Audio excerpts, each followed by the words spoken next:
The Guitar That Never Played, narration version. John Parker was 67 years old when he finally admitted something to himself. The biggest regret of his life was not what he had done, but what he had never dared to do.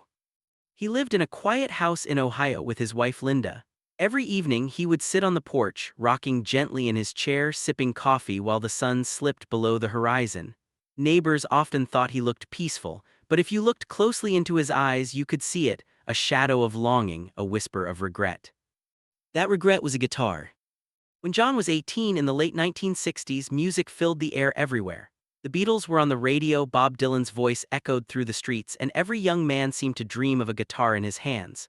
John was no different. He worked all summer, mowing lawns and carrying boxes at the grocery store until he finally saved enough to buy his first guitar. It wasn't perfect, the wood was rough, the strings stiff, but to John, it was magic. He would sit for hours in his bedroom, plucking chords from a second-hand songbook, dreaming of the day he might play in a coffee shop, maybe even write his own music. But life has a way of pulling dreams away. John's parents believed in security, not songs. Music is fine as a hobby, his father said, but it won't pay the bills. And so John put the guitar back in its case, promising himself he would return to it later. Later turned into years. Years became decades. John became an engineer. He was good at it. He married Linda, raised 2 children, worked long hours, paid the bills, took care of everything a family man should, but the guitar stayed hidden in a closet, gathering dust. Every now and then when he heard a Beatles song on the radio, his fingers twitched as if they remembered. His heart ached, but he always told himself, "I'll play again when I retire." When John turned 60, retirement finally came. On his very first morning of freedom, he went into the attic and pulled out the old guitar. He opened the case and his heart sank. The strings were rusted, the wood was cracked, the sound was broken. He strummed one chord and the sour noise filled the room. John sat on the edge of the bed holding the ruined guitar and cried.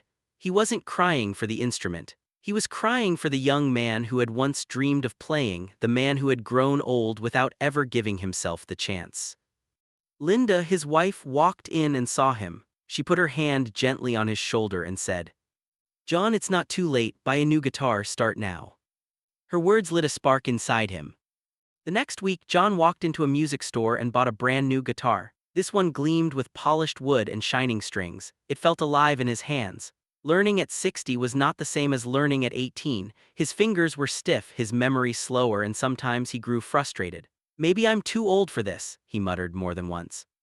But Linda would smile and say, "You're not too old, you're just finally ready." So he practiced every day, some days just 10 minutes, other days an hour. Slowly, painfully, the chords came back. His hands grew stronger, his strumming smoother, and little by little his heart began to sing again. A year later, on his 61st birthday, his children threw a small family party. There was cake, laughter, and balloons. At one point, John stood up, holding his guitar. The room fell silent. "I want to share something with you," he said, his voice shaking. Then he played. The song was "Yesterday" by the Beatles, the very song that had once inspired him as a boy. The first notes trembled, but soon his fingers steadied. His voice was not perfect, but it was full of feeling. When he finished, there was silence. His children had tears in their eyes, his grandchildren clapped and cheered. Linda's smile was brighter than ever, and John, with tears streaming down his face, realized it didn't matter that he had waited 40 years. What mattered was that he was playing now. From that day forward, John played everywhere. On weekends, he brought his guitar to the local nursing home, filling the halls with old folk songs. The residents sang along, voices cracking but joyful. Sometimes his grandchildren sat at his feet, learning their first chords from him as he once dreamed of doing himself. He even began writing little songs, simple tunes about love, family, and second chances. And whenever someone asked why he started so late, John would smile and say, "My biggest regret was waiting so long to play. But my greatest joy is knowing it's never too late." Now, at 67, John looks back at the years he lost, not with bitterness but with gratitude. Regret taught him something precious. The greatest tragedy is not failure, it is never trying. Dreams don't expire just because you grow older. Every day you wake up is a chance to begin again. So if you are listening to John's story, maybe you have your own dream tucked away, a book you never wrote, a trip you never took, a song you never sang. Remember this, it is not too late. John's guitar is proof. Because as long as you still have a breath to take, you still have a song to play.